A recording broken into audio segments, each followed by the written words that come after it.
In exactly 4 hours, 3 black Mercedes SUVs would arrive at Seoul National Hospital. The man stepping out would make Dr. Richard Whitmore's blood run cold. But right now, in this moment, under these harsh fluorescent lights, Maya Williams stood alone, humiliated, fired. Her hands that had never failed a patient, were trembling, not from incompetence, from rage. Because 30 minutes ago, she'd been the best cardiac nurse in this hospital. 30 minutes ago, patients requested her by name. 30 minutes ago, she had a spotless record, 2 years, 0 mistakes. Now she was being escorted out by security like a criminal. Her crime? Catching a doctor's fatal error, saving a patient's life, and having the audacity to be right while being black. Dr. Richard Whitmore stood in the ICU behind her, watching her leave with satisfaction on his face. He thought he'd won. He thought he'd gotten rid of a problem. What he didn't know, what he couldn't have known, was that 3 months ago, Maya had sung lullabies to a terrified little girl in room 304. A little girl with a rare heart condition and a father who never forgot kindness shown to his daughter. A father who controlled half of Seoul's underground. A father whose name made powerful men whisper. 4 hours. That's all Dr. Whitmore had left before his world collapsed. But we're getting ahead of ourselves. Because right now, Maya Williams walked out of Seoul National Hospital with her head high, not knowing that her phone was about to ring. Not knowing that the most dangerous man in Seoul had just learned her name. And definitely not knowing that she was about to become untouchable. This is unacceptable. Dr. Richard Whitmore's voice cut through the sterile air like a scalpel, sharp, precise, designed to wound. He held up a patient chart like it was evidence in a murder trial. His face, red and twisted, seemed to glow under the harsh hospital lighting. Around them, nurses pretended to focus on their computers. Doctors suddenly found their shoes fascinating, but everyone was listening. Everyone was watching. Everyone saw Maya being torn apart. You questioned my judgment. Again, he stepped closer, invading her space, his breath hot with coffee and contempt. Do you know how many years I've been practicing medicine? 23 years. 23. Maya's voice came out steady, despite the storm raging in her chest. Dr. Whitmore, I was only suggesting that the dosage from Mr. Park seemed... Seemed? He laughed.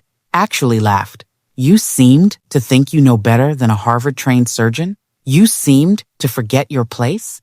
Her place. Those 2 words hung in the air like poison gas. Because everyone in that room knew what he really meant.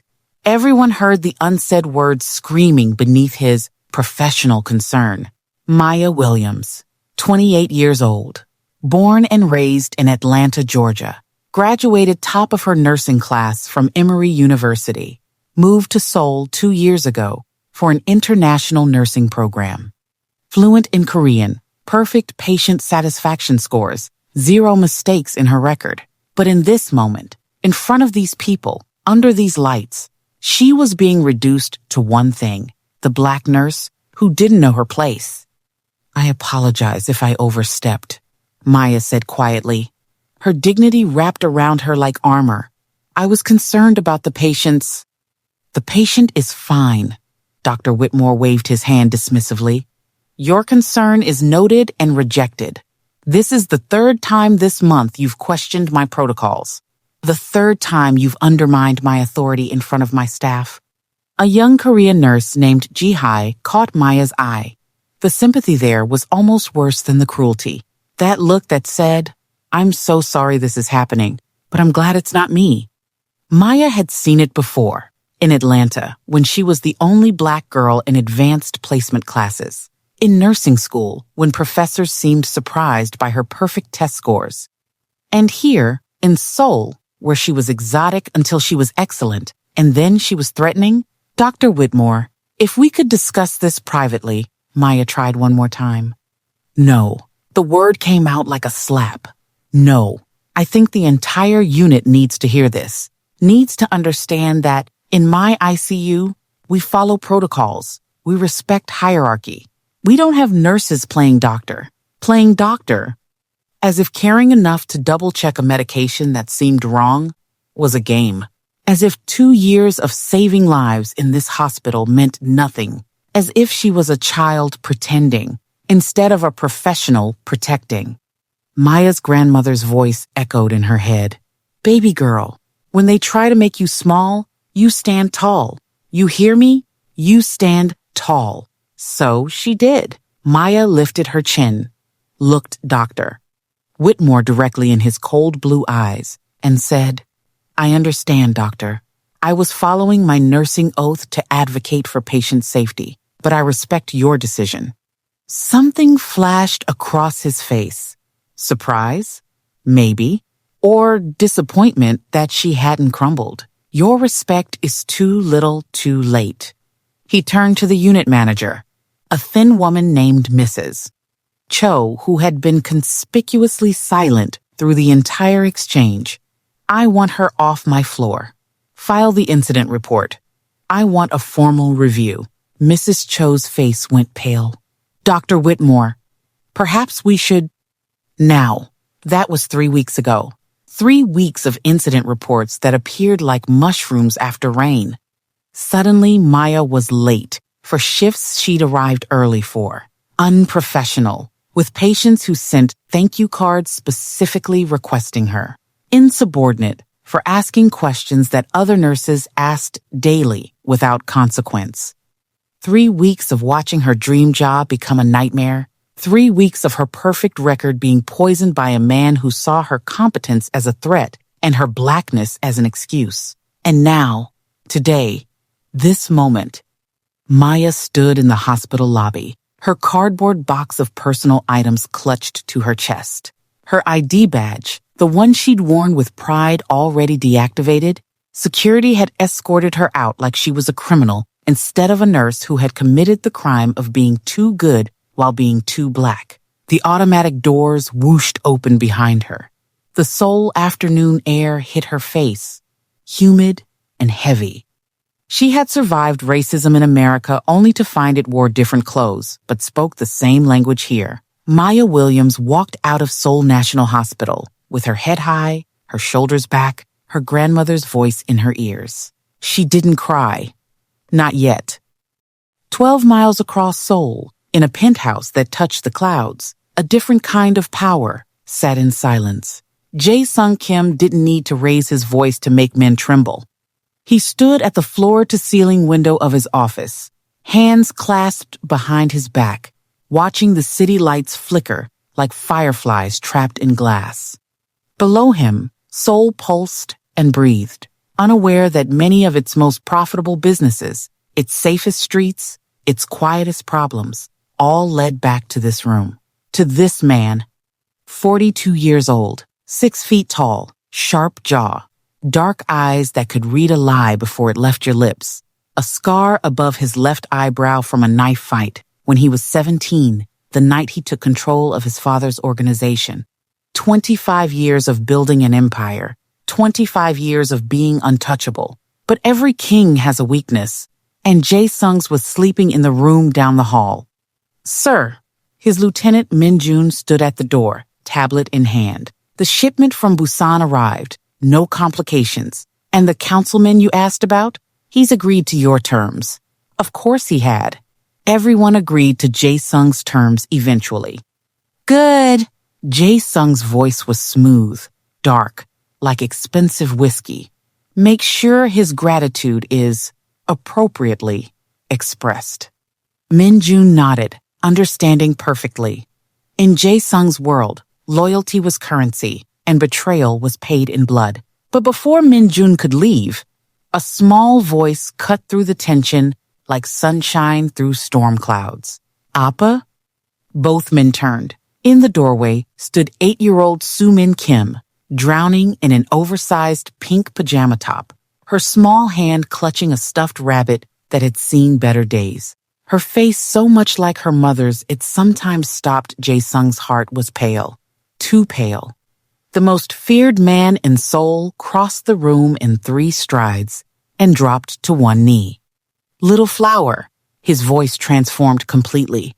Soft, worried, entirely different from the man who just discussed business, like he was ordering coffee. "You should be sleeping. It's past midnight." "My chest hurts again, Appa." Soo-min's bottom lip trembled. "The medicine isn't working." Jae-Sung's jaw tightened.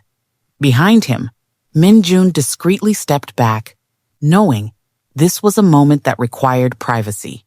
Soo-min had been born with a rare congenital heart defect. The doctors called it complex. Jae-Sung called it a nightmare. She'd had 3 surgeries by age 6.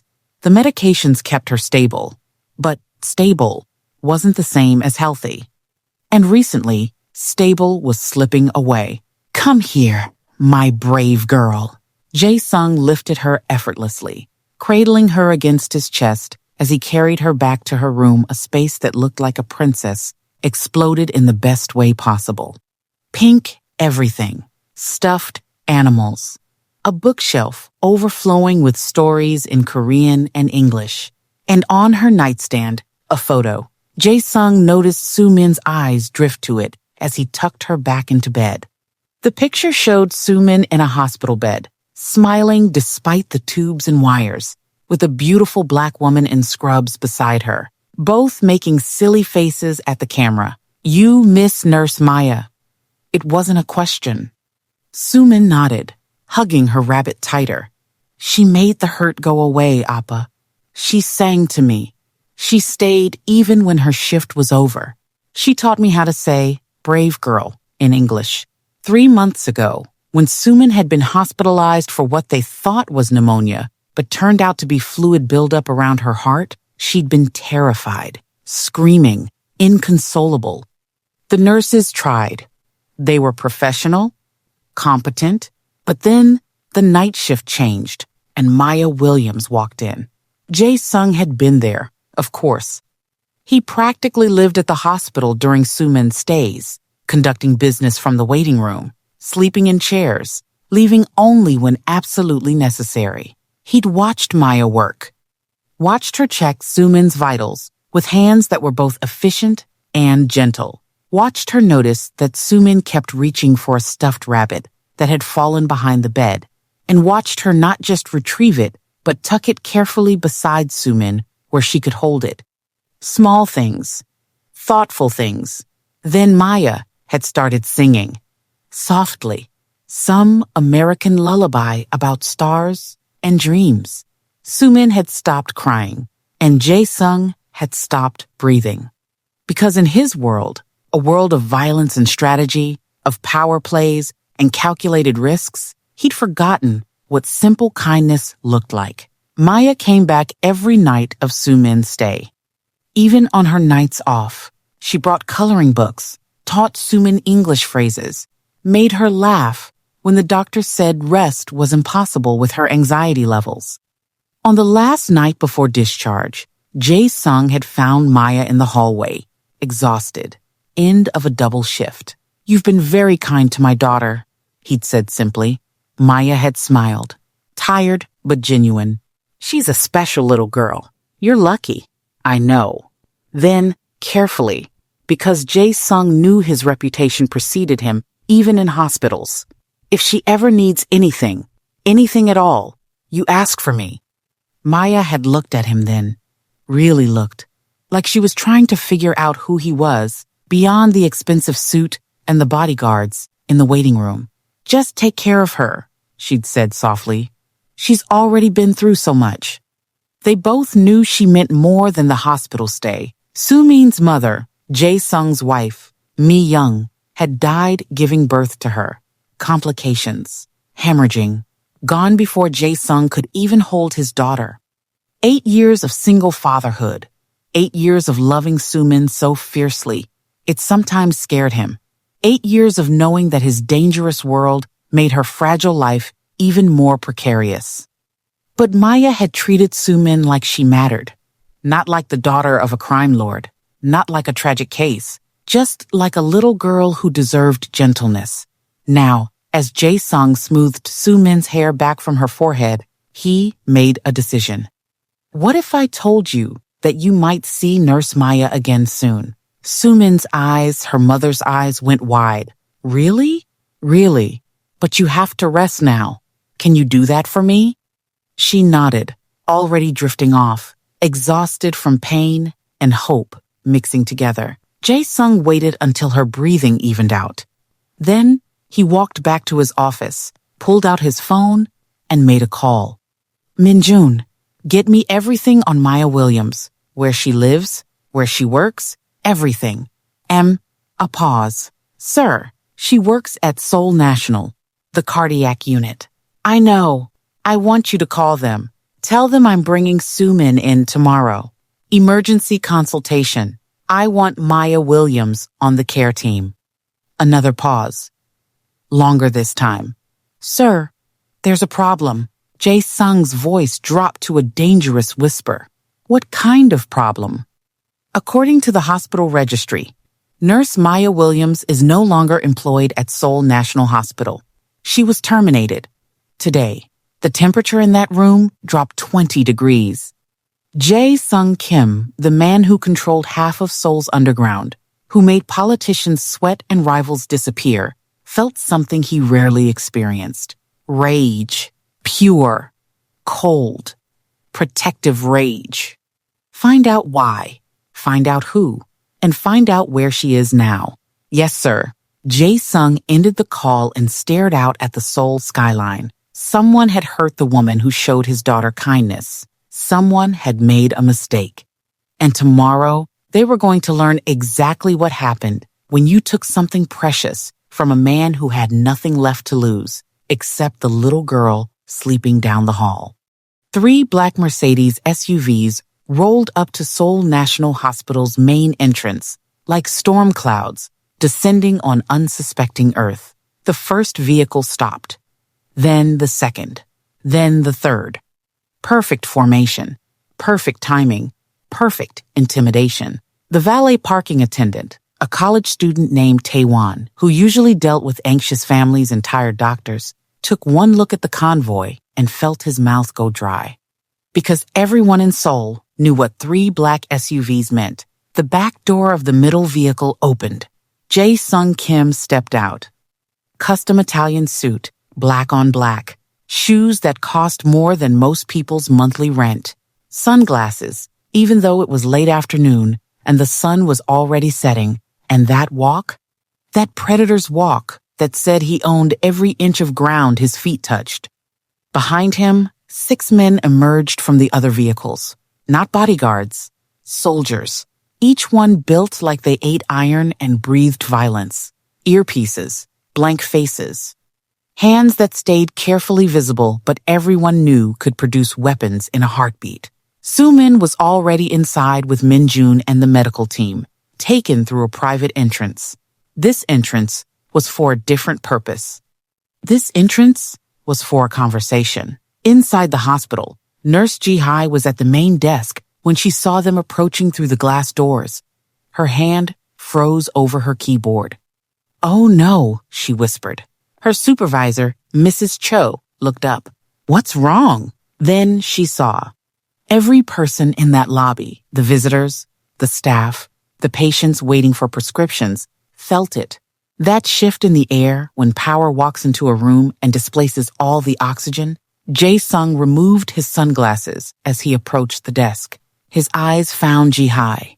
"I need to speak with Dr. Richard Whitmore, now." His voice was polite, terrifyingly polite. Ji-hai's hands trembled over her keyboard. I can page him. Mr. Kim, may I ask what this is regarding?" "My daughter's care." A pause. "And a personnel matter." Mrs. Cho stepped forward, recognizing the dangerous ground they were on. "Mr. Kim, we're honored to have Soo-min here. I assure you we'll provide the best." "Where is Nurse Maya Williams?" The question cut through the pleasantries, like a knife through silk. Mrs. Cho's face went pale. That is, Nurse Williams, is no longer with our staff." "I know." Jae-Sung's voice didn't rise. Didn't need to. I'm asking why. And I'm asking Dr. Whitmore. Get him. 12 floors above, in his corner office, with a view of the city, Dr. Richard Whitmore was having the best day of his career. He'd just gotten off a call with the hospital board. They were considering him for chief of surgery. His research paper had been accepted to a prestigious journal, and that problematic nurse, who kept questioning him, gone, fired, out of his life. He was pouring himself a celebratory scotch when his office phone rang. Dr. Whitmore. His secretary's voice was shaking, literally shaking. There's a situation downstairs. A Mr. Kim is here to see you. He's insisting. Tell him to make an appointment like everyone else. Whitmore took a sip of his drink, savoring the burn. I'm not seeing anyone without. Sir, his secretary's voice dropped to a whisper. It's Jae-Sung Kim. He's here about his daughter and about Nurse Williams. He has 6 men with him. Security is. They're not stopping him, sir. No one's stopping him. The scotch turned to acid in Whitmore's mouth. Jae-Sung Kim. The name echoed in his head like a death knell. Everyone in Seoul knew that name. The charitable businessman who donated to children's hospitals. The ruthless crime lord who controlled everything, from gambling to construction. The devoted father who would burn the world down for his daughter. And Whitmore had fired his daughter's favorite nurse. Tell him, Whitmore's voice cracked. He cleared his throat. Tried again. Tell him, I'll be right down. The walk from his office to the private consultation room felt like a death march. Whitmore had faced angry families before, dealt with complaints, managed difficult situations with a combination of medical jargon and practiced sympathy. But as he approached the room and saw 2 of Jae-Sung's men standing outside like sentries, he realized this wasn't a difficult family. This was something else entirely. The door opened. Jae-Sung sat in a chair that suddenly looked like a throne. Min-Jun stood behind him, tablet in hand. The room was small, meant for delivering bad news to families about patients who wouldn't make it. The irony wasn't lost on anyone. Dr. Whitmore. Jae-Sung didn't stand, didn't offer his hand. Thank you for making time. The politeness was worse than threats. Mr. Kim. Whitmore forced his best professional smile, the one that usually made worried parents trust him. I understand your daughter's here. Please be assured we'll provide Maya Williams. 2 words.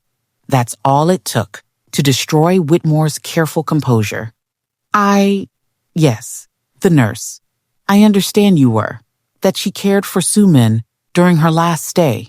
She saved my daughter's life. Jae-Sung leaned forward slightly. Still calm. Still controlled. She stayed past her shifts, comforted her, made her feel safe when she was terrified. She showed my daughter kindness when kindness was all that mattered. Whitmore swallowed. I'm glad she provided good care, and you fired her.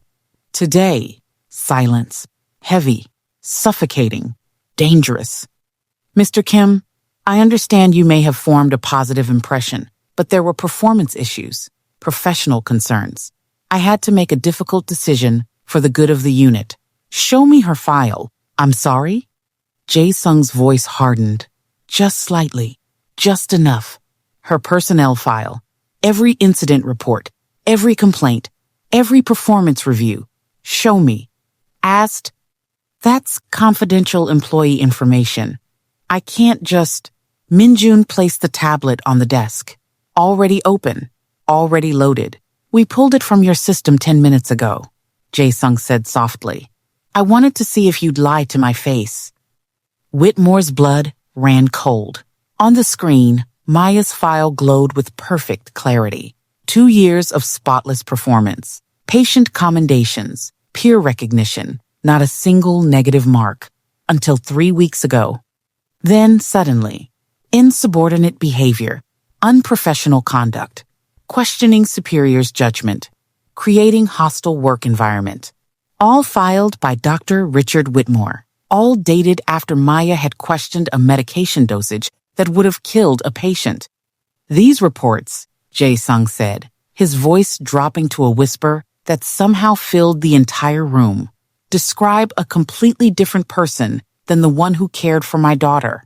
They describe someone incompetent, dangerous, unprofessional. He stood, slowly, every inch of his 6-foot frame radiating contained violence. So, I'm asking you, Dr. Whitmore, was Maya Williams incompetent when she saved your patient by catching your mistake? Was she unprofessional when she showed my daughter more compassion than anyone in this hospital? Or, he stepped closer, did you fabricate these reports because she had the audacity to be better at her job than you are at yours? Whitmore backed up, hit the wall. You can't what? Jae-Sung tilted his head. Can't ask questions about why the best nurse in your unit was destroyed over 3 weeks? Can't wonder why a woman with a perfect record suddenly has a file full of lies? They're not lies.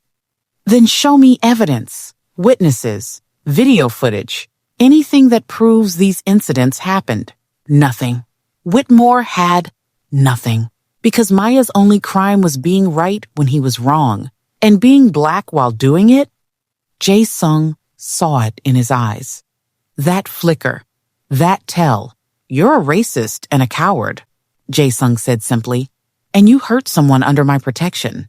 I didn't know she was. Whitmore stopped himself. Too late. Didn't know she was what? Under my protection? So you thought she was just... Jae-Sung's jaw clenched. Expendable? The door opened. Mrs. Cho stood there, pale as death. Mr. Kim, Soo-Min's pre-op is scheduled. The surgical team is ready. Cancel it. Everyone froze. Sir? I said cancel it. I want Maya Williams here. I want her reviewing every chart, every medication, every procedure. Because clearly, this hospital's best can't be trusted. I want... Jae-Sung walked to the door, then paused. Dr. Whitmore, my lawyers will be in contact with the medical board. Min-June will be providing them with evidence of fraudulent reporting, workplace harassment, and patient endangerment. He looked back over his shoulder. You have 24 hours to enjoy your career. After that, he didn't finish the sentence. He didn't need to. Dr. Whitmore thought he was untouchable.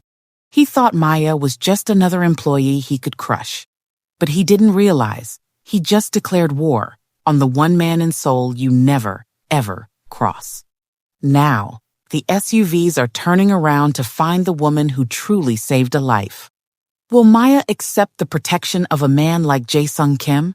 And what exactly does he have planned for Whitmore's final 24 hours? Part 2 is coming in 48 hours. Subscribe and turn on notifications so you don't miss the moment the boss finds his nurse. Comment justice below if you want part 2 right now.